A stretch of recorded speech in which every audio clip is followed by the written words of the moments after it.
Панкреатит. Панкреатит бул уйку бездин сезгениши. Курс жана өнөгөт формасы болуп экиге бөлүнөт.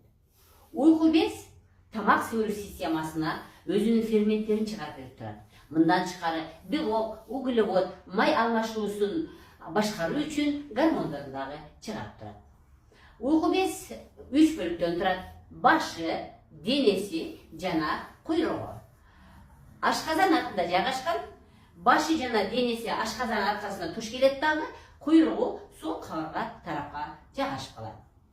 Уйку без сезгенгенде кандай симптомдор болот? Адамда кандай саттануулар болот? Бул адам өзү кургайт, кекирет, тамак жаш сиңире албай калат, ичи жүрүп кетет, киндик үстү, сол кабырга, оң кабырга, бел, деги эле киндиктин үстү тегеренип ооруп калат.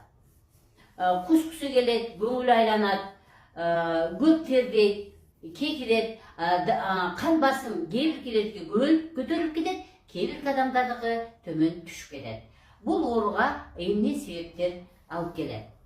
Спирт ичимдиктери, туура эмес тамактануу, көп кыймылдабагандык, өттүн ташынын бар болушу, узакка антибиотикти алуу панкреатит оорусуна алып келет.